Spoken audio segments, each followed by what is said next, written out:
करते हैं आज के मुख्य समाचार में देश भर की तमाम बड़ी खबरों पर एक नजर। विपक्ष के भारी हंगामे के बीच लोकसभा में पेपर लीक के खिलाफ संशोधन विधेयक 2026 पेश किया गया। सरकार के मुताबिक पेपर लीक करने वालों को 10 साल तक की जेल और 10 करोड़ रुपए तक का जुर्माना हो सकता है और सर्विस प्रोवाइडर कंपनी दोषी मिलने पर 8 साल के लिए ब्लैकलिस्ट होगी।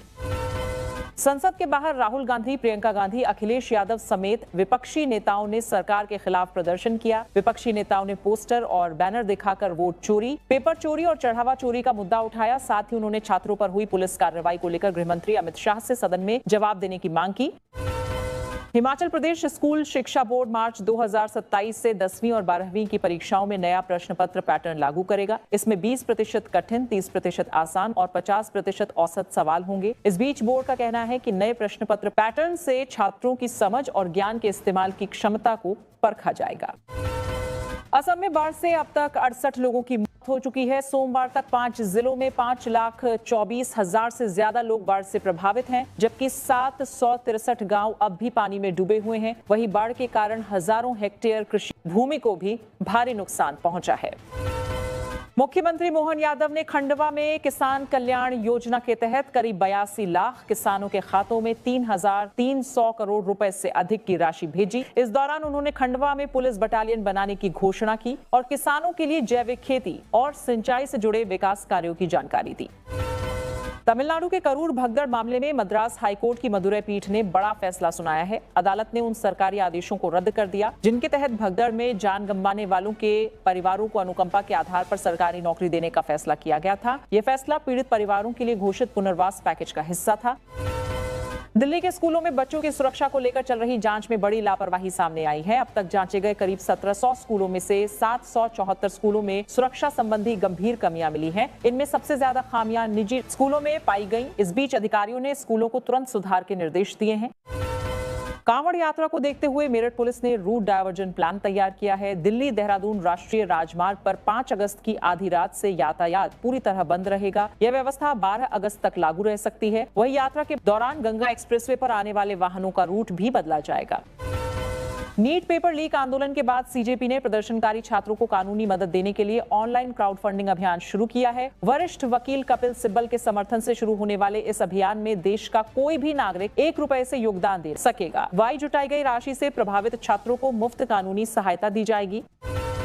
सीजेपी आंदोलन खत्म होने के बाद सोशल मीडिया पर रिजर्वेशन हटाओ आंदोलन तेजी से चर्चा में है। इस अभियान से जुड़े समूह ने दावा किया है कि उसने महज 5 दिनों में इंस्टाग्राम पर 49 लाख फॉलोअर्स जुटा लिए हैं। वहीं ये ग्रुप खुद को राजनीतिक दलों से अलग बताते हुए आरक्षण नीति में बदलाव की मांग कर रहा है।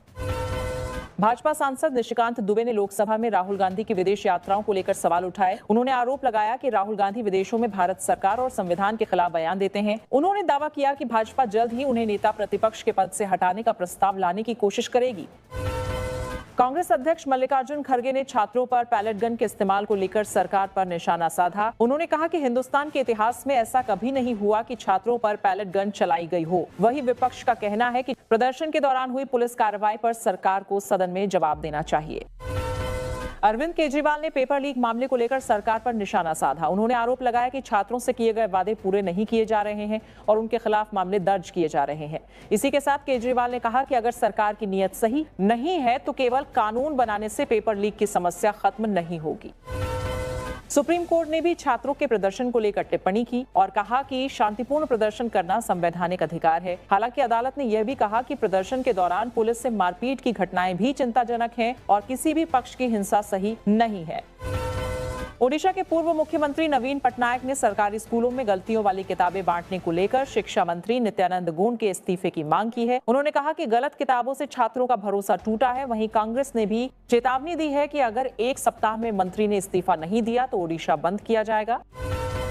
मध्य प्रदेश के इंदौर जिले में पानी की गुणवत्ता की लगातार निगरानी के लिए विशेष मॉनिटरिंग सेल बनाया गया है। इसके तहत जिले के सभी जल स्रोतों का हेल्थ रिपोर्ट कार्ड तैयार किया जाएगा और उनकी जियो टैगिंग भी होगी। दरअसल भागीरथपुरा त्रासदी के बाद सरकार ने जल सुरक्षा को लेकर यह कदम उठाया है। महाराष्ट्र में एमपीएससी ड्रग इंस्पेक्टर भर्ती परीक्षा को लेकर पेपर लीक के दावे सामने आए हैं। सोशल मीडिया पर वायरल कथित व्हाट्सएप चैट और तस्वीरों के आधार पर कांग्रेस ने सरकार से सवाल पूछे हैं। हालांकि इस मामले में सरकार की ओर से अभी भी कोई आधिकारिक बयान नहीं आया है। राम जन्मभूमि चढ़ावा चोरी मामले में सुप्रीम कोर्ट ने जांच को पारदर्शी बनाने के लिए विशेष जांच दल में चार्टर्ड अकाउंटेंट और फोरेंसिक ऑडिटर को शामिल करने का निर्देश दिया है। अदालत ने निष्पक्ष जांच पर जोर देते हुए प्रगति रिपोर्ट मांगी। वहीं मामले की अगली सुनवाई 2 सप्ताह बाद होगी। दिल्ली में अगले कुछ दिनों तक मौसम सुहावना रहने की संभावना है। मौसम विभाग के अनुसार 1 अगस्त तक आसमान में बादल छाए रहेंगे और कई इलाकों में हल्की से मध्यम बारिश हो सकती है। बारिश के कारण तेज गर्मी से राहत मिलेगी, हालांकि उमस परेशान कर सकती है।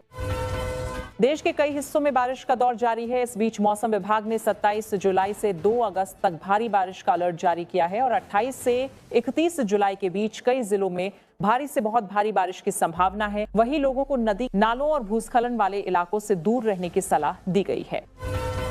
तेजस्वी यादव ने सिवान हिंसा को लेकर मुख्यमंत्री सम्राट चौधरी पर निशाना साधा। उन्होंने आरोप लगाया कि प्रदर्शनकारी छात्रों पर गोली चलवाई गई और कई छात्रों पर केस दर्ज कर उन्हें हिरासत में लिया गया। तेजस्वी ने सरकार से छात्रों को जल्द रिहा करने की मांग की और चेतावनी दी कि ऐसा नहीं हुआ तो बड़ा आंदोलन किया जाएगा।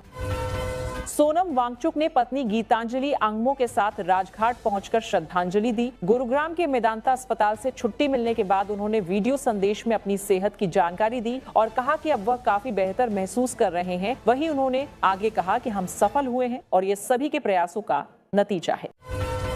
जंतर मंतर पर प्रदर्शन के बाद दिल्ली पुलिस ने सोशल मीडिया पर आपत्तिजनक पोस्ट के खिलाफ कार्रवाई शुरू की है। पुलिस ने कई सोशल मीडिया प्लेटफॉर्म को नोटिस भेजकर आपत्तिजनक पोस्ट हटाने को कहा है। पुलिस के मुताबिक प्रधानमंत्री को लेकर किए गए अपशब्दों और आपत्तिजनक वीडियो व टिप्पणियों को चिन्हित कर कार्रवाई की जा रही है।